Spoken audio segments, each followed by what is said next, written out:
Hello everyone, कैसे हैं आप लोग। नमस्कार, मैं प्रमिता स्वागत करती हूँ आप सभी का एक नए वीडियो लेक्चर में। तो हम यूजीसी नेट के हिंदी साहित्य के सिलेबस में जो इकाई 4 दिया गया है वैचारिक पृष्ठभूमि, उसी वैचारिक पृष्ठभूमि को हम पढ़ रहे हैं। ठीक है, तो इसका जो आज 7वां सत्र होने वाला है। कौन सा सत्र होने वाला है? 7वां सत्र होने वाला है। इसके पहले हम इसके 6 क्लास ले चुके हैं, तो अगर वो वीडियो आपने नहीं देखा है तो उन्हें ज़रूर से देखें, बहुत महत्वपूर्ण है। और वैचारिक पृष्ठभूमि एक ऐसा टॉपिक है जिससे हर बार क्वेश्चन बन के आता है। 2 से 3 क्वेश्चन यहाँ से ज़रूर आता है, और कुछ लोग इसे छोटा टॉपिक मान के या ऐसे ही छोड़ के पेपर देने चले जाते हैं, तो ऐसा आप बिल्कुल ना करें। वैचारिक पृष्ठभूमि जो टॉपिक है महत्वपूर्ण है, प्रत्येक वर्ष यहाँ से प्रश्न पूछा जाता है, ज़्यादा बड़ा टॉपिक नहीं है, तो आप इसे ज़रूर से पढ़ के पेपर देने जाए। तो आज हम जो है इसका अंबेडकर दर्शन पढ़ने वाले हैं। ठीक है, कौन सा दर्शन पढ़ने वाले? वैचारिक पृष्ठभूमि में अंबेडकर दर्शन पढ़ने वाले हैं। वीडियो थोड़ा सा लेंदी हो सकता है, पेशेंस के साथ देखें, सुने और महत्वपूर्ण जो तथ्य है उनका नोट जरूर बनाएं। तो चलिए वीडियो को स्टार्ट करते हैं। तो सबसे पहले अंबेडकर दर्शन में हम क्या पढ़ेंगे? अंबेडकर जी के बारे में जानेंगे। भीमराव जी अंबेडकर का जन्म कब हुआ था? 14 अप्रैल 1891 में हुआ था, और 6 दिसंबर 1956 में इनका देहांत हो गया था। आप लोगों को पता ही होगा कि यूजीसी जो है कहीं से भी प्रश्न पूछता है, छोटे से छोटे एक लाइन से, एक सेंटेंस से एक प्रश्न बना देता है, इसलिए छोटी से छोटी चीजों को याद रखना है। तो इनका जन्म तारीख याद रखना है, 14 अप्रैल 1891 में इनका जन्म हुआ था, और 6 दिसंबर 1956 को इनका देहांत हुआ था। भीमराव अंबेडकर जी को डॉक्टर बाबा साहब अंबेडकर भी कहा जाता है, या आप लोगों में से बहुत सारे लोग इन्हें बाबा साहब अंबेडकर के नाम से भी जानते होंगे। और उम्मीद करती हूँ कि आप में से सभी लोग भीमराव अंबेडकर जी के बारे में थोड़ा बहुत जरूर जानते होंगे। ऐसा कोई भी व्यक्ति नहीं होगा जो इस महान व्यक्तित्व के बारे में ना जानता हो। ये वही व्यक्ति है जिन्होंने एक दलित परिवार में जन्म लिया, और वहां से उठ के जो अंबेडकर जी है, इन्हें स्कूल के भीतर भी प्रवेश करने की अनुमति नहीं होती थी, क्योंकि ये नीची जाति से थे। तो ये क्लासरूम के बाहर बैठ के पढ़ाई करते थे, खिड़की से देखते थे, और बाकी बच्चे अंदर पढ़ते थे। वहीं से इन्होंने पढ़ाई किया, फिर ये विदेश में पढ़ाई करे, और फिर इन्होंने क्या किया? भारत का संविधान लिखा। ठीक, तो इस महान व्यक्तित्व के विषय में मुझे उम्मीद है आप लोग जरूर जानते होंगे। तो इन्हें बाबा साहब अम्बेडकर के नाम से भी जाना जाता है, और ये भारतीय दलित है। ठीक है, हरिजन जाति से आते हैं। इन्हें बहुज्ञ, विधिवेता, अर्थशास्त्री, राजनीतिज्ञ और समाज सुधारक थे। तो ये क्या किन किन विषयों में अपनी विशेषता रखते हैं? बहुज्ञ थे, विधिवेता थे, ठीक है, अर्थशास्त्री थे, राजनीतिज्ञ थे और समाज सुधारक थे। अर्थशास्त्र और राजनीति का पढ़ाई इन्होंने विदेश से किया है, वो हम आगे पढ़ेंगे इसी वीडियो में।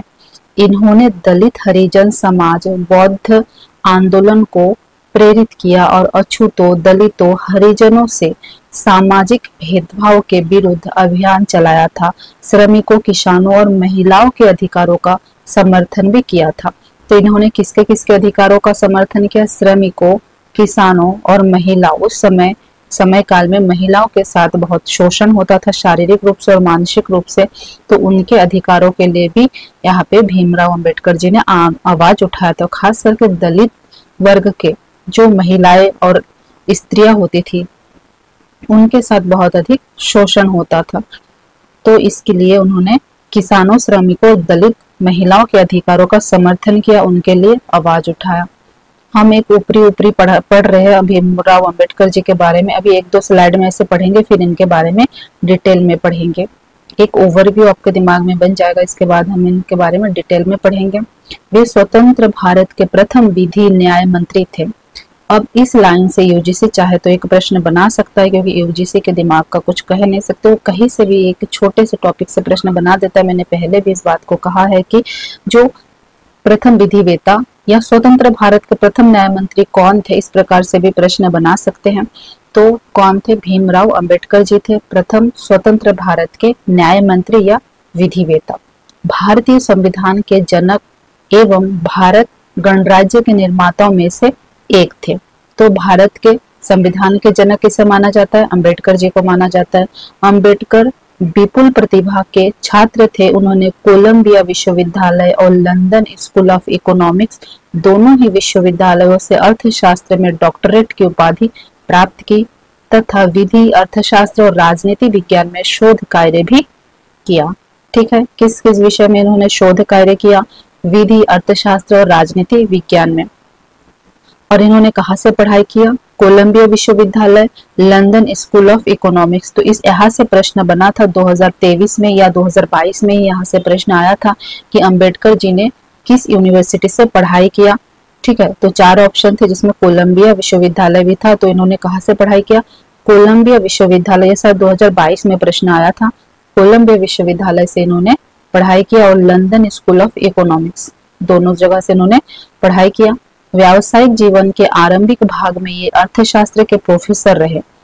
किसके प्रोफेसर रहे? ये अर्थशास्त्र विषय के प्रोफेसर रहे। हालांकि इन्होंने अर्थशास्त्र और राजनीति विज्ञान में क्या किया था? शोध कार्य किया। डॉक्टरेट की उपाधि इन्होंने अर्थशास्त्र विषय में लिया हुआ है। प्रोफेसर रहे। वकालत की भी तथा बाद का जीवन राजनीतिक गतिविधियों में अधिक बीता। बाद का जो इनका जीवन है वो किसमें बीता? राजनीतिक गतिविधियों में अधिक बीता। इसके बाद अंबेडकर भारत की स्वतंत्रता के लिए प्रचार और चर्चाओं में शामिल हो गए और पत्रिकाओं को प्रकाशित करने, राजनीति अधिकारों की वकालत करने और दलितों के लिए सामाजिक स्वतंत्रता की वकालत की और भारत के निर्माण में उनका महत्वपूर्ण योगदान रहा। इसके बाद जब उन्होंने बाद में क्या किया? स्वतंत्रता आंदोलन में शामिल हो गए और पत्र पत्रिकाओं के माध्यम से क्या किया? उन्होंने लोगों को जागरूक करने का काम किया।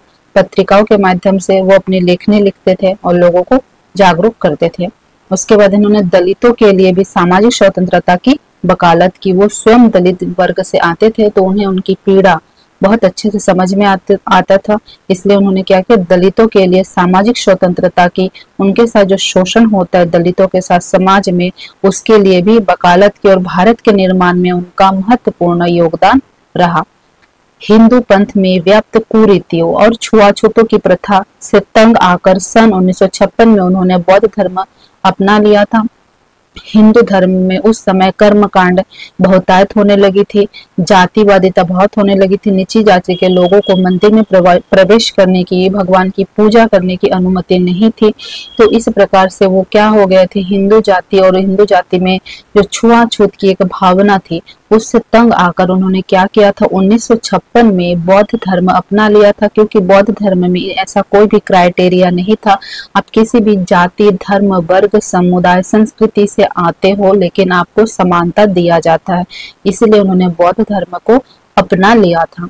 सन 1990 में उन्हें भारत रत्न, भारत के सर्वोच्च नागरिक सम्मान से मरण उपरांत सम्मानित किया गया। तो भारत रत्न कब मिला? सन बहुत इंपॉर्टेंट है, 1990 में मिला। इनके मरण उपरांत यह सम्मान उन्हें दिया गया। ठीक, तो ये हमने 3 स्लाइड में अंबेडकर जी के बारे में एक ऊपरी जानकारी ले ली है। हम अब डिटेल में इनके बारे में पढ़ेंगे।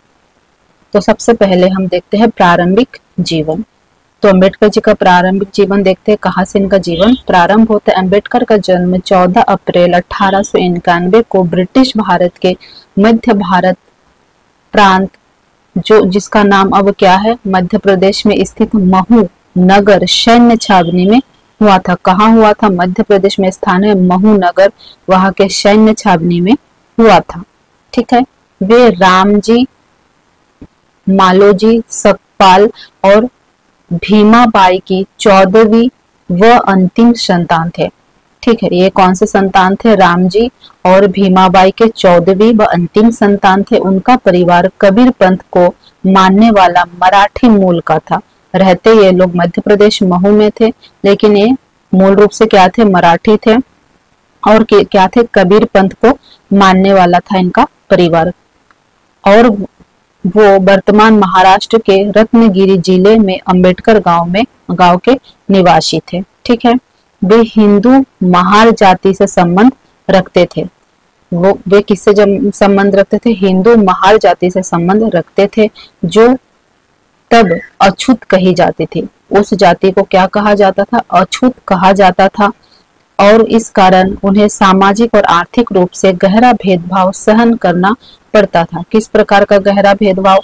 वो रास्ते में चलेंगे तो अपने पीछे झाड़ू बांध के चलते होते थे, ताकि उनके जो पैर के निशान है वो रास्ते पे पड़े ना रहे, और बड़े लोग, ऊंची जाति के लोग उस पैर के निशान पर पैर रखने से उनका धर्म भ्रष्ट हो जाएगा। यह क्या था? उस समय का मानना था, इसलिए वो इस प्रकार चलते थे।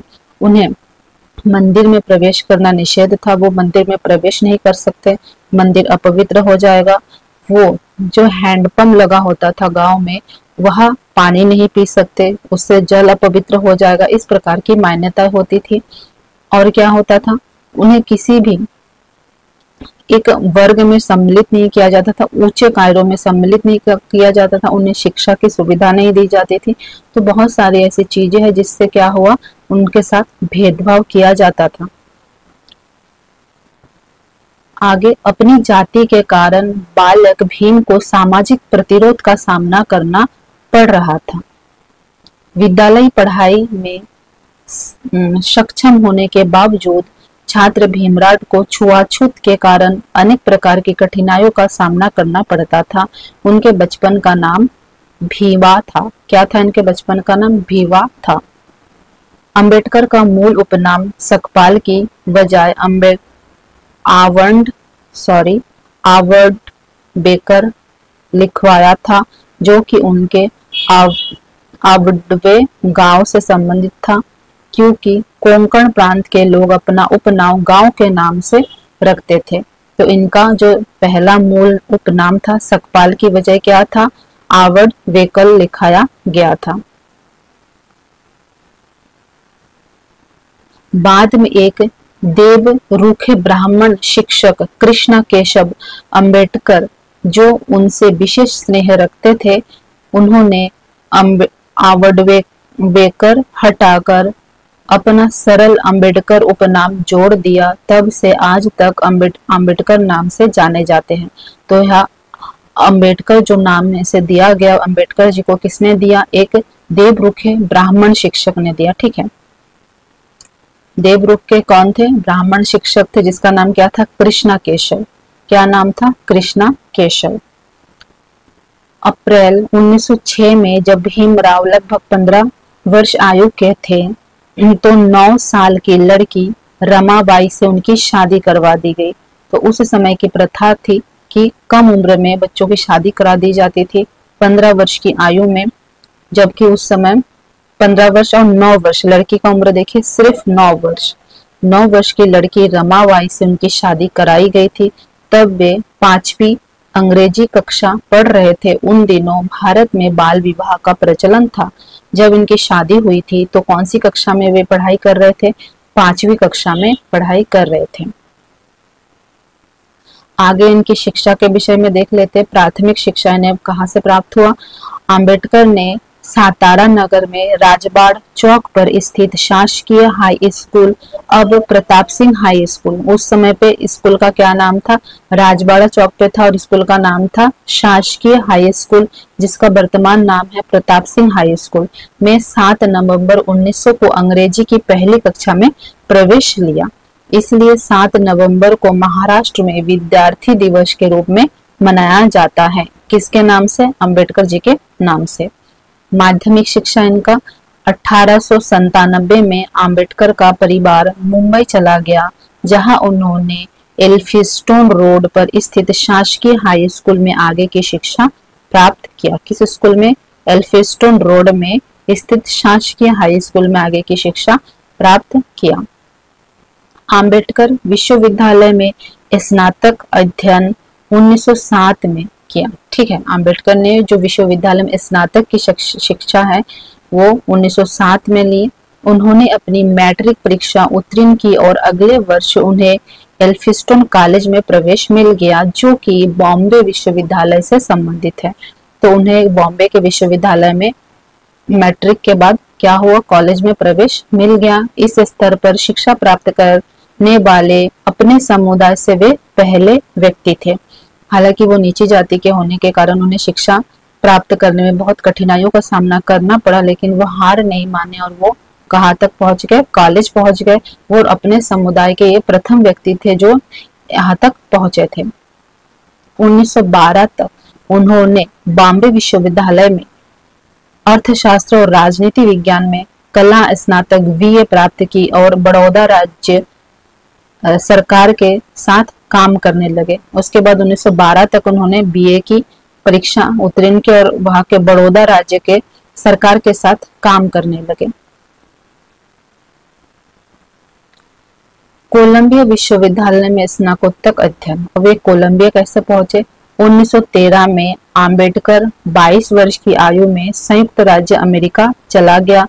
उन्हें सयाजीराव गायकवाड़ तृतीय बड़ौदा के गायकवाड़ द्वारा स्थापित एक योजना के अंतर्गत न्यूयॉर्क नगर स्थित कोलंबिया विश्वविद्यालय में स्नातकोत्तर शिक्षा के अवसर प्राप्त करने के लिए 3 वर्ष के लिए $11.50 प्रति माह बड़ौदा राज्य की छात्रवृत्ति प्रदान की गई। देखिए, इन्होंने अपने घर की स्थिति नहीं ऐसी थी कि उनके पिता उनको पढ़ा सके, तो उन्हें सहायता मिला। कहाँ से सहायता मिला? उस समय के जो राजा थे वह बड़ौदा के सयाजीराव गायकवाड़ तृतीय, तो इनकी मदद से, इनके द्वारा स्थापित योजना के अंतर्गत कि तुम वहां से पढ़ के आओगे, फिर जो तुम शिक्षा लेके आओगे तो हमारे राज्य के विकास में उस शिक्षा का प्रयोग करोगे। ऐसी योजना के माध्यम से उन्हें न्यूयॉर्क भेजा गया कोलंबिया विश्वविद्यालय में स्नातकोत्तर शिक्षा के लिए, और प्रति माह उन्हें $11.50 दिया जाता था बड़ौदा राज्य की छात्रवृत्ति योजना के आधार पर। जून 1915 में उन्होंने अपनी कला स्नातकोत्तर एमए की परीक्षा पास की, जिसमें अर्थशास्त्र प्रमुख विषय और समाजशास्त्र, इतिहास, दर्शन शास्त्र और मानव विज्ञान अन्य विषय थे। तो उन्होंने एमए किस विषय में पास किया? अर्थशास्त्र में यहाँ मुख्य विषय था उनका, और साथ में उन्होंने समाजशास्त्र, इतिहास, दर्शन शास्त्र और मानव विज्ञान इन विषयों का भी उन्होंने अध्ययन किया। लंदन स्कूल ऑफ इकोनॉमिक्स में स्नातकोत्तर अध्ययन। अक्टूबर 1916 में ये लंदन चले गए। इसके बाद कोलंबिया के बाद कहाँ चले गए? वो स्नातकोत्तर अध्ययन के लिए 1916 में लंदन चले गए।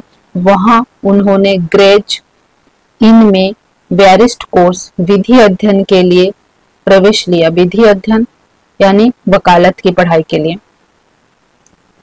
प्रवेश लिया, और साथ ही लंदन स्कूल ऑफ इकोनॉमिक्स में भी प्रवेश लिया। ठीक है, इकोनॉमिक्स में भी प्रवेश लिया और वकालत की पढ़ाई के लिए, लॉ की पढ़ाई के लिए भी उन्होंने प्रवेश लिया। जून 1917 में विवश होकर उन्हें अपना अध्ययन अस्थायी तौर पर बीच में ही छोड़कर भारत लौट आए, क्योंकि बड़ौदा राज्य से उनकी छात्रवृत्ति समाप्त हो गई थी। इसलिए उन्हें क्या करना पड़ा? अपना जो पढ़ाई है वो बीच में छोड़कर भारत वापस लौटकर आना पड़ा। बड़ौदा राज्य के सेना सचिव के रूप में वे काम करते हुए अपने जीवन में अचानक फिर से आए भेदभाव से डॉक्टर भीमराव अंबेडकर निराश हो गए और अपनी नौकरी छोड़कर एक निजी ट्यूटर और लेखाकार के रूप में काम करने लगे। यहाँ तक कि उन्होंने अपना परामर्श व्यवसाय भी आरंभ किया, जो कि सामाजिक स्थिति के कारण विफल रहा। जब वो विदेश में थे तो उनके साथ उनकी जाति के कारण, दलित समाज से जुड़े होने के कारण किसी भी प्रकार का भेदभाव नहीं किया जाता था, और उन्होंने इतना उच्च शिक्षा प्राप्त किया था। वो मानसिक रूप से भी विकसित हो गए थे बहुत अधिक। लेकिन जब वो भारत लौट के आए तो उनके साथ जो ये भेदभाव की भावना की जा रही थी, भेदभाव किया जा रहा था, तो इससे वो क्या हो गए? वो आहत हो गए, उन्हें बहुत परेशानी होने लगी, वो दुखी होने लगे। तो इसलिए उन्होंने अपनी नौकरी छोड़ दी और आगे एक ट्यूटर और लेखाकार के रूप में काम किया। साथ ही उन्होंने जो लॉ की पढ़ाई की थी, उन्होंने अपना पर्सनल क्या किया? परामर्श व्यवसाय स्थापित किया, लेकिन उनकी जाति के कारण वो विफल रहा, क्योंकि वो निचली जाति के थे। तो उनसे परामर्श लेने कोई नहीं आता था। उनकी शिक्षा को भी नकारा जाता था कि नीची जाति का बच्चा क्या ही हमें परामर्श देगा। फिर आगे देखिए उन्हें किस प्रकार से सम्मान मिला। पुरस्कार और सम्मान कौन कौन से मिले हैं? तो इनको बहुत सारे सम्मान मिले। बोधिसत्व सम्मान मिला 1956 में, भारत रत्न मिला 1990 में, पहले Colombian ahead of their times 2004 में मिला, द ग्रेटेस्ट इंडियन 2012 में सम्मान मिला है। आगे छुआछूत के विरुद्ध संघर्ष। तो छुआछूत के विरुद्ध भी इन्होंने खूब संघर्ष किया, जीवन पर्यंत संघर्ष किया। अंबेडकर ने कहा था छुआछूत गुलामी से भी बदतर है। अंबेडकर बड़ौदा के रियासत राजा द्वारा शिक्षित थे, अतः उनकी सेवा करने के लिए बाध्य थे। मैंने पहले ही बताया कि जो योजना के तहत उन्हें भेजा गया बड़ौदा राज्य की तरफ से, वो योजना यही था कि जो वो पढ़ के आएंगे तो वो बाध्य थे उस राज्य के लिए काम करने के लिए, तो वो बाध्य थे। उन्हें महाराजा गायकवाड़ का सैन्य सचिव नियुक्त किया गया था, लेकिन जातिगत भेदभाव के कारण कुछ ही समय में उन्होंने यहाँ नौकरी छोड़नी पड़ी। उन्होंने इस घटना को अपनी आत्मकथा वेटिंग फॉर अ वीजा में वर्णित किया। यह जो पुस्तक है अंबेडकर जी का है, याद रखना है। इसके बाद उन्होंने अपने बढ़ते हुए परिवार के लिए जीविका साधन खोजने के पुनः प्रयास किए, जिसके लिए उन्होंने लेखाकार के रूप में व निजी शिक्षक के रूप में भी काम किया और एक निवेश परामर्श व्यवसाय की स्थापना की। किंतु ये सभी प्रयास तब विफल हो गए जब उनके ग्राहकों ने जाना कि ये अछूत है। वो इतनी शिक्षा प्राप्त की, इतने विद्वान थे, विदेश में पढ़ाई करके आए, लेकिन वो निचली जाति के थे, अछूत थे, इसलिए उनके पास कोई भी अपना बच्चा पढ़ाने के लिए नहीं भेजना चाहता था।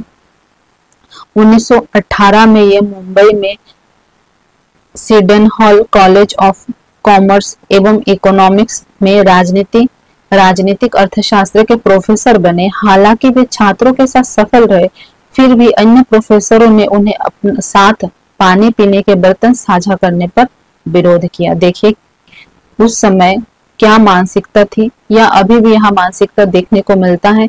क्योंकि वो नीची जाति के थे, इसलिए प्रोफेसर लोग जो कि विद्वान थे, पढ़े लिखे थे, समझदार थे, अच्छे वर्ग से आते थे, लेकिन फिर भी उनके साथ पानी पीने का बर्तन साझा करने से विरोध किया।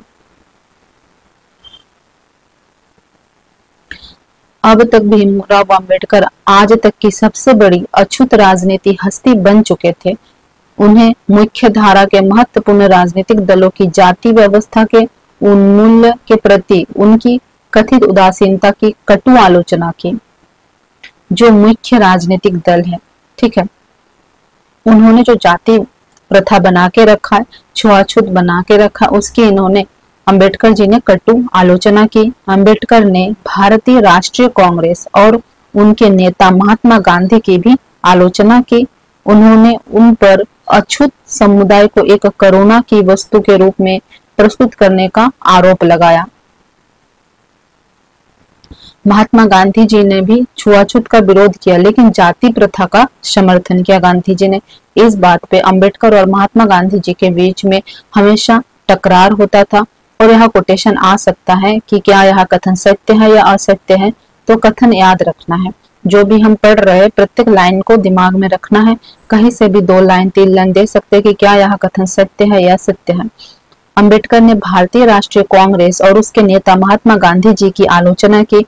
उन्होंने उन पर अछूत समुदाय को एक करुणा की वस्तु के रूप में प्रस्तुत करने का आरोप लगाया। अंबेडकर ब्रिटिश शासन की विफलताओं से भी असंतुष्ट थे। उन्होंने अछूत समुदाय के लिए एक ऐसी अलग राजनीतिक पहचान की वकालत की जिसमें कांग्रेस और ब्रिटिश दोनों की ही कोई दखल ना हो। कांग्रेस यानी महात्मा गांधी, ब्रिटिश यानी विदेशी, जिसका कोई भी दखल ना हो, ऐसा एक राजनीतिक दल बनाने का इन्होंने प्रयास किया।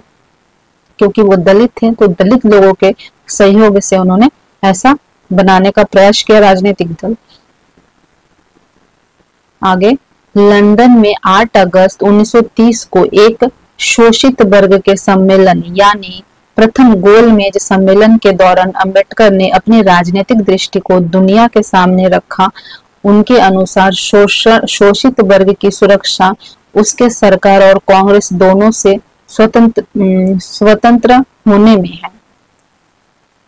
8 अगस्त 1930 में जब गोलमेज सम्मेलन हुआ, प्रथम गोलमेज सम्मेलन, उन्होंने अंबेडकर जी ने तब अपना मंतव्य व्यक्त किया। क्योंकि वो एक राजनीतिक चेहरा बन गए थे उस समय तक, ठीक है, जानी मानी हस्ती बन गए थे, तो उन्होंने अपना मंतव्य वहां पे रखा कि राजनीतिक दृष्टि को दुनिया के सामने रखा, जिनके अनुसार शोषित वर्ग की सुरक्षा उसके सरकार और कांग्रेस दोनों से स्वतंत्र होने में है। उन्हें क्या है, सरकार से यानी अंग्रेजों से और कांग्रेस से भी स्वतंत्र होना चाहते हैं। किसको स्वतंत्र करना चाहते हैं? शोषित वर्ग को, दलित वर्ग को, निची जाति को स्वतंत्र करना चाहते हैं, आजाद करना चाहते हैं कांग्रेस की नीतियों से और अंग्रेजों के नीतियों से। वो लिखते हैं कि, बताते हैं उस भाषण में कि हमें अपना रास्ता स्वयं बनाना होगा। स्वयं राजनीतिक शक्ति शोषितों की समस्याओं का निवारण नहीं हो सकती, उसका उद्गार समाज में उनका उचित स्थान पाने में निहित है। उनको अपना रहने का बुरा तरीका बदलना होगा। पूरा तरीका, यहाँ पे बुरा तरीका नहीं, पूरा तरीका बदलना होगा। उनको शिक्षित होना चाहिए। एक बड़ी आवश्यकता उनकी हीनता की भावना को झकझोरने और उनके अंदर उस दैवीय असंतोष की स्थापना करने की है जो सभी ऊंचाइयों का स्रोत है। तो यह मंतव्य इन्होंने गोलमेज सम्मेलन में रखा, अपना बात रखा भाषण के माध्यम से। इन्होंने पूरे दुनिया में, विश्व में जितने भी अछूत है, नीची जाति के लोग हैं, जिनके साथ दलितों जैसा व्यवहार किया जाता है, छुआछूत जैसा भावना रखा जाता है, सबको एकजुट होकर इस बात को उनके सामने रखा कि सब एकजुट हो और सब क्या हो, शिक्षित होने का प्रयास करें, क्योंकि कोई भी राजनीतिक दल आपकी समस्याओं को हल नहीं करेंगे। ठीक है, तुम्हें शोषित ही किया जाएगा, तो तुम्हें अपने लिए खुद खड़ा होना होगा और शिक्षित होना होगा, अपने अधिकारों को जानना होगा। आगे अंबेडकर ने कांग्रेस और गांधी द्वारा चलाए गए नमक सत्याग्रह की आलोचना की। कांग्रेस पार्टी है और इसके मुखिया तब कौन थे? गांधी जी थे। तो कांग्रेस और गांधी द्वारा चलाए गए नमक सत्याग्रह की भी आलोचना की। उनकी अछूत समुदाय में बढ़ती लोकप्रियता, जो क्योंकि अछूतों के लिए कोई भी उस समय आवाज नहीं उठा रहा था, कोई भी उनके लिए नहीं सुन रहा था, उनके दुख को, समस्याओं को कोई नहीं समझ पा रहा था। अछूत तो ये सोच के जीते थे कि हमारा भाग्य ही ऐसा है, हमारा कर्म ही ऐसा है, हम इसी के लिए हैं, हमारे साथ ऐसा ही होना। उन्हें अपने अधिकार भी नहीं पता होते थे कि उनके वास्तव में अधिकार क्या है। वो भी समाज का एक हिस्सा है, एक अंग है, उन्हें में उतना ही अधिकार है जितना अन्य लोगों को है। लेकिन अछूतों को उनके अधिकार के बारे में किसने बताया? अंबेडकर जी ने जागरूक किया और उनके लिए लड़े, उनके लिए खड़े रहे। इसलिए उस वर्ग के, अछूत वर्ग के, अछूत समुदाय में तब तक अंबेडकर जी बहुत ही अधिक लोकप्रिय हो गए थे और जन समर्थन के चलते उन्होंने 1931 में लंदन में होने वाले दूसरे गोलमेज सम्मेलन में भी भाग लेने के लिए आमंत्रित किए गए थे। वहां उनकी अछूतों को पृथक निर्वाचिका देने के मुद्दे पर गांधी से तीखा बहस हुआ एवं ब्रिटिश डॉक्टर अंबेडकर के विचारों से सहमत थे। ब्रिटिश क्या हुए? अंबेडकर के विचारों से सहमत हुए। अंबेडकर का विचार क्या था कि अछूतों को पृथक निर्वाचिका देने का मुद्दा, अछूतों को भी निर्वाचन का क्या दिया जाए? एक अधिकार दिया जाए, है ना। लेकिन इसके लिए विरोध किसने किया था? गांधी जी ने किया था। इस वजह से इनके बीच में क्या हुआ था? तीखा बहस हुआ था। धर्म और जाति के आधार पर पृथक निर्वाचिका देने के प्रबल विरोध गांधी ने आशंका जताई कि अछूतों को दी गई पृथक निर्वाचिका हिंदू समाज को विभाजित कर देगा। गांधी जी ने क्या कहा कि अगर हम अछूतों को पृथक यानी अलग निर्वाचन का अधिकार दे दे तो क्या होगा? हिंदू समाज विभाजित हो जाएगा। गांधी को लगता था कि सवर्णों को छुआछूत भुलाने के लिए, उनके हृदय परिवर्तन होने के लिए उन्हें कुछ वर्षों की अवधि दी जानी चाहिए, किंतु यह तर्क गलत सिद्ध हुआ जब सवर्ण हिंदुओं द्वारा पूना संधि के कई दशकों के बाद भी छुआछूत का नियमित पालन होता रहा। ठीक है, जो सवर्ण थे, ऊंचे वर्ग के लोग थे, वो क्या थे? छुआछूत की भावना रखते थे दलितों के साथ। लेकिन इसके लिए आवाज उठाया अम्बेडकर जी ने और कहा कि छुआछूत की भावना हो रही, इनके साथ भेदभाव हो रहा है, तो इन्हें भी निर्वाचन का एक पृथक क्या है? अधिकार मिलना चाहिए। इस पर गांधी जी ने कहा कि कुछ समय तक और समय देना चाहिए, सवर्णों के द्वारा अपने हृदय परिवर्तन का, अर्थात सवर्णों का हृदय परिवर्तन होगा, फिर वो क्या करेंगे? छुआछूत की भावना नहीं रखेंगे नीचे जाति के लोगों के साथ। लेकिन यहाँ जो तर्क है पूरी तरीके से गलत है, क्योंकि जब जो संधि हुआ था, पूना संधि, उसके कई दशकों के बाद भी छुआछूत का भावना प्रबल रूप से चल रहा था, नियमित रूप से उसका पालन किया जा रहा था सवर्णों के द्वारा। 1936 में अंबेडकर ने स्वतंत्र लेबर पार्टी की स्थापना की, जो 1937 में केंद्रीय विधानसभा चुनाव में 13 सीटें जीती।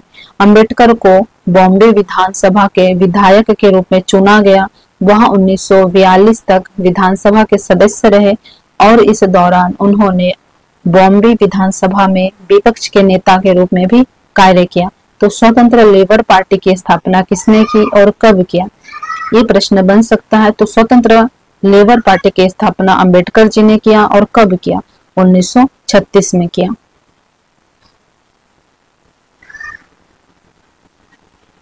इसी वर्ष अंबेडकर ने 15 मई 1936 को अपनी पुस्तक एनिहिलेशन ऑफ कास्ट, जाति प्रथा का विनाश, प्रकाशित की, जो उनके न्यूयॉर्क में लिखे एक शोध पत्र पर आधारित थी।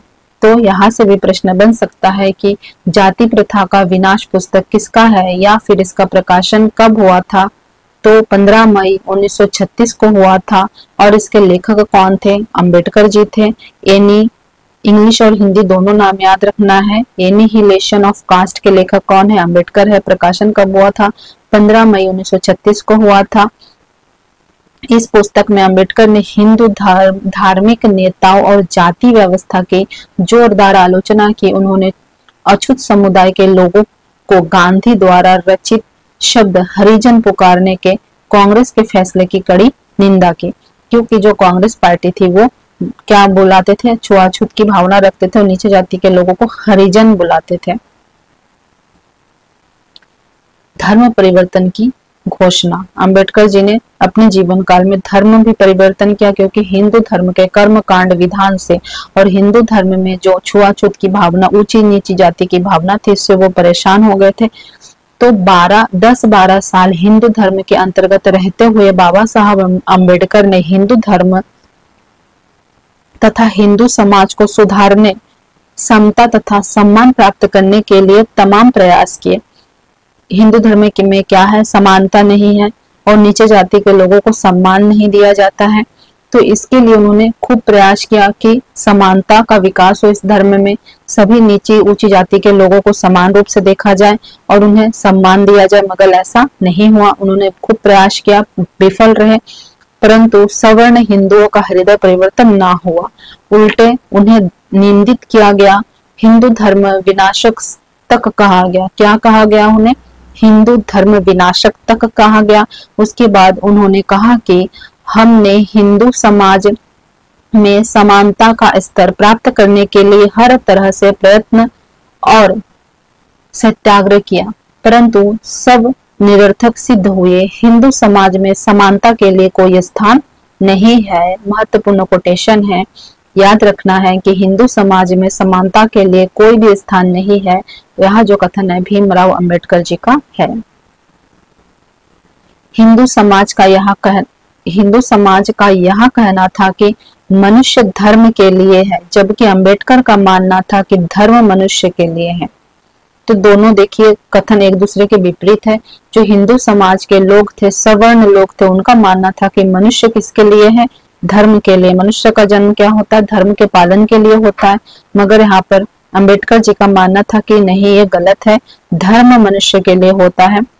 धर्म इसलिए बनाया जाता है ताकि मनुष्य खुश रहे और समान रूप से एक दूसरे का क्या करे, सम्मान करे और खुश रहे, खुशहाली रहे, समानता रहे। लेकिन ये जो दोनों कथन है एक दूसरे के विपरीत है। अंबेडकर ने कहा कि ऐसे धर्म का कोई महत्व नहीं जिसमें मनुष्यता का कुछ भी मूल्य नहीं। ऐसे धर्म का कोई महत्व नहीं जिसमें मनुष्यता का कुछ भी मूल्य नहीं, जो अपने ही धर्म के अनुयायियों अछूतों को धर्म शिक्षा प्राप्त नहीं करने देता, नौकरी करने में बाधा पहुंचाता, बात बात पर अपमानित करता और यहाँ तक कि पानी तक नहीं मिलने देता, ऐसे धर्म में रहने का कोई मतलब नहीं। अंबेडकर ने हिंदू धर्म त्यागने की घोषणा की किसी भी प्रकार की दुश्मनी व हिंदू धर्म के विनाश के लिए नहीं की थी, बल्कि उन्होंने इसका फैसला कुछ मौलिक सिद्धांतों को लेकर किया जिसका हिंदू धर्म में बिल्कुल तालमेल नहीं था। यहाँ जितनी सारी भी बातें यहाँ पे लिखी गई है सब हिंदू धर्म में पाया जाता है। क्या है यहाँ पे, अभी भी कुछ जगहों पे, अभी तो उतना नहीं है मगर उस समय में क्या था, छुआछूत की भावना प्रचंड रूप में थी। लोगों को मंदिर में प्रवेश नहीं दिया जाता था, नीची जाति के लोगों को किसी भी प्रकार की शिक्षा नहीं दिया जाता था, धर्म से जुड़ी हुई उनको शिक्षा नहीं प्राप्त होता था, नौकरी में उनको नीचा दिखाया जाता था या फिर उन्हें नौकरी ही नहीं दिया जाता था, बात बात पर उन्हें अपमानित किया जाता, उन्हें पशु समान समझा जाता था, उन्हें मनुष्य नहीं समझा जाता था, पशु के बराबर समझा जाता था। यहाँ तक कि उन्हें पानी, मैंने पहले भी बताया कि उन्हें पानी तक पीने का अधिकार नहीं था, कि कहीं हैंडपंप से या किसी के कुएं से या किसी के नदी से, तालाब से उन्हें पानी पीने का अधिकार नहीं था। तो ये बातें अंबेडकर जी को बहुत आहत करती थी, इसलिए उन्होंने हिंदू धर्म को त्यागने का घोषणा किया। आगे देखते हैं। 13 अक्टूबर 1935 को नासिक के निकट येवला में एक सम्मेलन में बोलते हुए अंबेडकर ने धर्म परिवर्तन करने की घोषणा की। कहाँ पे? 1935 में नासिक के निकट येवला में एक सम्मेलन में बोलते हुए अंबेडकर जी ने क्या किया? धर्म परिवर्तन की घोषणा की। एक पुस्तक है धरती धन न अपना, अगर आपने वो पढ़ा है तो आप जानोगे कि दलित होने का क्या अर्थ होता है, दलित लोगों के साथ किस प्रकार का व्यवहार किया जाता है। हमारे सिलेबस में है, यूजीसी नेट के सिलेबस में है, तो अगर आपने वो पूरा पुस्तक पढ़ा है तो आप जान जाओगे कि दलितों के साथ किस हद तक कितना अत्याचार किया जाता था। और वो स्वयं अंबेडकर जी दलित समाज से थे, तो उन्हें वो अच्छे से समझ आता था दलितों का दुख दर्द, इसलिए वो क्या चाहते थे? हमेशा समानता चाहते थे, मगर ऐसा हुआ नहीं, हृदय परिवर्तन नहीं हुआ लोगों का। और ना ही उस समय के तात्कालीन अंग्रेज ब्रिटिश सरकार ने या फिर कांग्रेस ने क्या किया? उसका समर्थन किया। इसलिए उन्होंने दुखी होकर, हार कर बाद में क्या किया? धर्म परिवर्तन की ओर अग्रसर हुए। उन्होंने कहा, हालांकि मैं एक अछूत हिंदू के रूप में पैदा हुआ, लेकिन मैं एक हिंदू के रूप में हरगिज नहीं मरूंगा। ये कथन किसका है? अंबेडकर जी का है कि हालांकि मैं एक अछूत हिंदू के रूप में पैदा हुआ, लेकिन मैं एक हिंदू के रूप में हरगिज नहीं मरूंगा। उन्होंने अपने अनुयायियों से भी हिंदू धर्म छोड़ कोई और धर्म अपनाने का आह्वान किया। उन्होंने अपनी इस बात को भारत भर में कई सार्वजनिक सभाओं में भी दोहराया। अंबेडकर ऐसे धर्मों को चुनना चाहते थे जिसका केंद्र मनुष्य और नैतिकता हो, जिसका केंद्र क्या हो? मनुष्य और नैतिकता हो, उसमें स्वतंत्रता, समता, बंधुत्व हो। वो किसी भी हाल में ऐसे धर्म को नहीं अपनाना चाहते थे जो वर्ण भेद तथा छुआछूत की बीमारी से जकड़ा हो, और ना ही वो ऐसा धर्म चुनना चाहते थे जिसमें अंधविश्वास और पाखंडवाद हो। ठीक है। अंबेडकर ने धर्म परिवर्तन की घोषणा करने के बाद 21 वर्ष तक के समय के बीच में उन्होंने विश्व में सभी प्रमुख धर्मों का गहन अध्ययन किया। इन्होंने एक काफी लंबा समय लिया धर्म परिवर्तन की घोषणा से लेकर धर्म परिवर्तन के रास्ते तक पहुंचने में उन्होंने 21 वर्ष का समय लिया, और विश्व के सभी धर्मों को उन्होंने गहराई से अध्ययन किया, टटोला कि किस धर्म में कौन कौन सी खामियां है, कौन सा धर्म है जिसमें मनुष्य केंद्र में है, नैतिकता केंद्र में है, स्वतंत्रता, समानता और बंधुत्व केंद्र में है। ऐसे धर्म को वो तलाशते रहे। उनके द्वारा इतना लंबा समय लेने का मुख्य कारण यह भी था कि वो चाहते थे कि जिस समय वो धर्म परिवर्तन करे, उनके साथ ज्यादा से ज्यादा अनुयायी धर्म परिवर्तन करें। अंबेडकर बौद्ध धर्म को पसंद करते थे क्योंकि उसमें 3 सिद्धांतों का समन्वित रूप मिलता है जो कि किसी अन्य धर्म में नहीं मिलता है। कौन कौन से है वो 3 सिद्धांत? बौद्ध धर्म प्रज्ञा, अंधविश्वास तथा अति प्रकृतिवाद के स्थान पर बुद्धि का प्रयोग। प्रज्ञा यानी बुद्धि का प्रयोग, इसमें क्या है? अंधविश्वास नहीं है। करुणा है अर्थात प्रेम है, एक दूसरे के प्रति प्रेम की भावना। समता, समानता है, समानता की शिक्षा दी जाती है। करुणा, प्रेम की शिक्षा दी जाती है। बुद्धि का, धर्म का और बुद्धि का यहाँ पे प्रयोग होता है। उनका कहना था कि मनुष्य इन्हीं बातों को शुभ तथा आनंदित जीवन के लिए चाहता है। इन्हीं बातों को क्या है? मनुष्य शुभ और आनंदित जीवन के लिए चाहता है। देवता और आत्मा समाज को नहीं बचा सकते। अंबेडकर के अनुसार सच्चा धर्म वही है जिसका केंद्र मनुष्य तथा नैतिकता हो। विज्ञान बौद्धिक स्तर पर आधारित हो, न कि धर्म का केंद्र ईश्वर आत्मा की मुक्ति और मोक्ष हो। ठीक है, तो ये जो कथन है इम्पोर्टेंट है कि सच्चा धर्म वही है। यहाँ से एक कोटेशन बन सकता है कि सच्चा धर्म वो है जिसका केंद्र मनुष्य तथा नैतिकता हो, विज्ञान अथवा बौद्धिक स्तर पर आधारित हो, न कि धर्म का केंद्र ईश्वर आत्मा और मुक्ति या मोक्ष की प्राप्ति हो। कथन किसका है? तो अंबेडकर जी का है। ठीक है, साथ ही उनका कहना था कि धर्म का कार्य विश्व का पुनर्निर्माण करना होना चाहिए। अंबेडकर जी का मानना था कि धर्म का कार्य क्या होना चाहिए? विश्व का पुनर्निर्माण करना होना चाहिए, ना कि उसकी उत्पत्ति और अंत की व्याख्या करना। वह जनतांत्रिक समाज व्यवस्था के पक्षधर थे। किसके पक्षधर थे? जनतांत्रिक समाज व्यवस्था, जिसमें जनता को समान रूप से देखा जाए। जनतांत्रिक समाज व्यवस्था के पक्षधर थे क्योंकि उनका मानना था कि ऐसी स्थिति में धर्म मानव व मार्गदर्शक बन सकता है। धर्म क्या कर सकता है? मानव का मार्गदर्शक बन सकता है, और वास्तव में भी धर्म का कार्य क्या होना चाहिए? मानव का मार्गदर्शक का कार्य होना चाहिए। ये बातें उन्हें एकमात्र बौद्ध धर्म में ही मिला। 14 अक्टूबर 1956 को नागपुर शहर में अंबेडकर ने खुद और अपने समर्थकों के लिए एक औपचारिक सार्वजनिक धर्मांतरण समारोह का आयोजन किया। कब किया? 14 अक्टूबर 1956 को नागपुर में। याद रखना है कि 14 अक्टूबर 1956 को नागपुर में क्या किया? अंबेडकर जी ने अपने समर्थकों के लिए एक औपचारिक सार्वजनिक धर्मांतरण धर्म परिवर्तन का समारोह आयोजित किया। प्रथम डॉक्टर अंबेडकर ने अपनी पत्नी सविता एवं कुछ सहयोगों के साथ भिक्षु महावीर चंद्रमणि द्वारा पारंपरिक तरीके से त्रिरत्न और पंचशील को अपनाते हुए बौद्ध धर्म ग्रहण किया। तो यहाँ पर भी अंबेडकर जी अपने पत्नी सविता के साथ और कुछ सहयोगी अनुयायियों के साथ 14 अक्टूबर 1956 को नागपुर शहर में क्या किया? त्रिरत्न और पंचशील को अपनाते हुए किसके द्वारा? महास्थविर चंद्रमणि के द्वारा। किसके द्वारा? महास्थविर चंद्रमणि के द्वारा बौद्ध धर्म को अपनाया।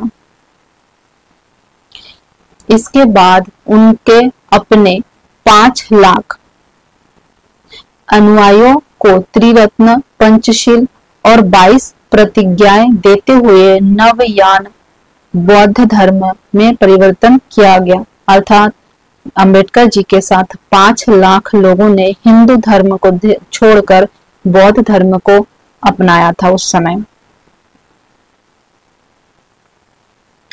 अब हम पढ़ेंगे अंबेडकर जी के विचार। अंबेडकर जी के मूलभूत बहुत सारे विचार है और बहुत महत्वपूर्ण विचार है। अगर आप सारा पढ़ना चाहते हैं तो आप जरूर गूगल में एक बार सर्च कर ले। गूगल में विकिपीडिया में आपको मिल जाएगा, आप एक बार जरूर से सर्च कर ले। तो मुझे जो इम्पोर्टेंट लगा मैंने वो यहाँ पे लिखा हुआ है। तो कुछ विचार है कि जीवन में सफलता पाने के लिए शिक्षा का महत्व अपार है। यह अंबेडकर जी का विचार है। अगर एनटीए पूछे कि जीवन में सफलता पाने के लिए शिक्षा का महत्व अपार है, किसका विचार है, किसका कथन है? ठीक है, तो अंबेडकर जी का। ज्ञान शक्ति सबसे महान है। ज्ञान शक्ति सबसे महान है, अंबेडकर जी का विचार है। धर्म तो इसे सिखाता है कि कैसे जीना है, लेकिन सामाजिक विज्ञान यहाँ सिखाता है कि कैसे धर्म को बनाए रखना है। अंबेडकर जी का विचार है। धर्म एक होने पर भारत एक हो सकता है, नहीं तो नहीं। यह भी अंबेडकर जी का विचार है। मैं भारतीय संविधान में अपने देशवासियों के लिए एक शिक्षा प्रणाली बनाने के लिए बहुत प्रेरित हूँ। क्या मैं भारतीय संविधान में अपने देशवासियों के लिए एक शिक्षा प्रणाली बनाने में बहुत प्रेरित हूँ। यहाँ कथन भी अंबेडकर जी का है। उत्तम परिणाम उत्तम प्रयासों से होता है। महत्वपूर्ण है और साथ ही क्या है, याद रखने योग्य है। तो जरूर से याद रखें कि उत्तम परिणाम उत्तम प्रयासों से ही होता है। यह विचार किसका है? अंबेडकर जी का है। जो समाज में अपमानित है वह वास्तविक देशभक्त नहीं हो सकता। जो समाज में अपमानित है वह वास्तविक देशभक्त नहीं हो सकता। यहाँ भी अंबेडकर जी का विचार है। सामाजिक विशेषता को बढ़ावा देना हमारा कर्तव्य है। सामाजिक विशेषता को बढ़ावा देना हमारा कर्तव्य है, अंबेडकर जी का विचार है। मेरा एकमात्र मंत्र है समर्पण। मेरा एकमात्र मंत्र है समर्पण, अंबेडकर जी का विचार है। सत्य कभी कमजोर नहीं होता।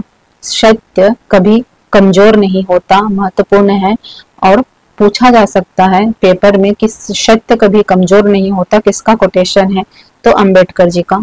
शिक्षा के बिना जीवन अधूरा है। अंबेडकर जी ने अपने पूरे जीवन काल में शिक्षा को बहुत अधिक महत्व दिया है, तो शिक्षा के बिना जीवन अधूरा है, अंबेडकर जी का कोटेशन है।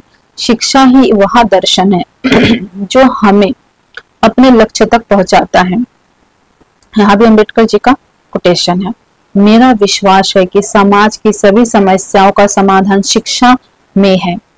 ठीक है, मेरा विश्वास है कि समाज की सभी समस्याओं का समाधान शिक्षा में है, यहाँ भी अंबेडकर जी का कोटेशन है, महत्वपूर्ण है। सभी मनुष्य अपने आप में समान है, उनके अधिकार और कर्तव्य भी। तो उनके भीतर, अंबेडकर जी के भीतर समानता की भावना थी, इसलिए उन्होंने यहाँ अपना विचार रखा कि सभी मनुष्य अपने आप में समान है, उनके अधिकार और कर्तव्य भी समान है, यहाँ भी अंबेडकर जी का विचार है। वर्गहीन समाज गढ़ने में अपने समाज को जाति विहीन करना होगा। क्या है? वर्गहीन समाज गढ़ने में अपने समाज को जाति विहीन करना होगा, अर्थात जातिवाद से ऊपर उठना होगा। ठीक है, तो यहाँ भी अंबेडकर जी का विचार है। शिक्षित बनो, संगठित रहो, संघर्ष करो, बहुत ही महत्वपूर्ण है। शिक्षित बनो, संगठित रहो और संघर्ष करो, अंबेडकर जी का कोटेशन है।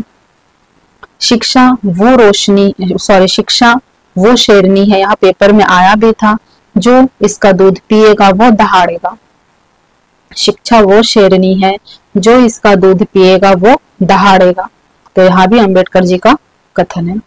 देश के विकास के लिए नौजवानों को आगे आना चाहिए, ये आह्वान कर रहे, अपने विचार रख रहे कि देश के विकास के लिए नौजवानों को आगे आना चाहिए, यहाँ भी अंबेडकर जी का विचार है। उनका कार्य क्षेत्र महाराष्ट्र था, अंबेडकर जी का कार्य क्षेत्र महाराष्ट्र में था।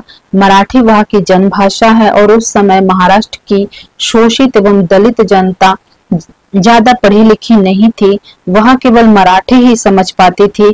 कई दशकों तक उन्होंने 5 मराठी पत्रिकाओं का संपादन किया था, और वो कौन कौन सी है?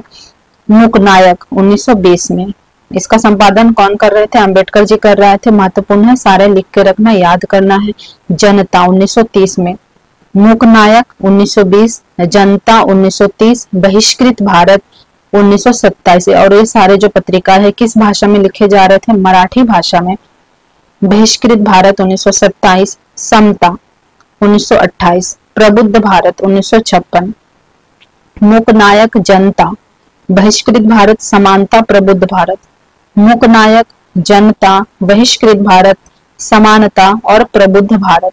ठीक है, इन 5 पत्रों में बाबा साहब अम्बेडकर देश के सामाजिक, राजनीतिक और आर्थिक मुद्दों पर अपने विचार व्यक्त करते थे। तो एक पत्रिका महत्वपूर्ण है, इन्हें जरूर से याद रखना है, पूछा जा सकता है। साहित्यकार व विचारक गंगाधर पानतावणे ने 1987 में भारत में पहली बार अंबेडकर की पत्रकारिता पर पीएचडी के लिए शोध प्रबंध लिखे। किसने लिखे? गंगाधर पानतावणे। उसने पानतावणे ने अंबेडकर के बारे में लिखा कि इस मूकनायक ने बहिष्कृत भारत के लोगों को प्रबुद्ध भारत में लाया। बाबा साहब एक महान पत्रकार थे। ठीक है, तो इस प्रकार से यहाँ पर हमारा जो आज का टॉपिक है बाबा साहब अम्बेडकर का, वह समाप्त होता है। तो मुझे उम्मीद है आप लोगों को अच्छे से समझ में आया है, और जो बहुत महत्वपूर्ण टॉपिक है इसलिए एक बार में आपको याद नहीं हुआ होगा। आप इसे एक बार फिर से रिवाइज करें, या तो आप कॉपी पे लिख के रिवाइज करें, या वीडियो को एक बार और अवश्य देख ले। ठीक है, इससे क्या होगा, आपको लंबे समय तक याद रहेगा, और पेपर जब होगा तब आप भूलोगे नहीं। बहुत ही महत्वपूर्ण है। इस टॉपिक से, इस पूरे लेसन में, इकाई 4 में इस टॉपिक से हर बार एक ना एक प्रश्न जरूर होता है। तो जरूर से इसे अच्छे से पढ़े, और इससे भी अधिक आपको गहराई से अगर बाबा साहब अम्बेडकर के जीवन के बारे में जानना है, समझना है, इतना इनफ है। लेकिन फिर भी अगर आप जानना चाहते हो इससे अधिक, तो आप क्या करें, एक बार गूगल कर ले, ठीक है, वहां आपको और भी जानकारियां मिल जाएगी। बाकी मेरे से जितना हो सका, मुझे जितना महत्वपूर्ण लगा वो मैंने यहाँ पे आपको कराया है। वीडियो थोड़ा सा लंबा हो गया है, लेकिन कोई बात नहीं, महत्वपूर्ण क्लास है। आप लोग जरूर बताएं आपको वीडियो कैसा लगा। क्लास अच्छा लगा तो लाइक करें, शेयर करें और चैनल को जरूर से सब्सक्राइब कर ले। धन्यवाद। जय हिंद।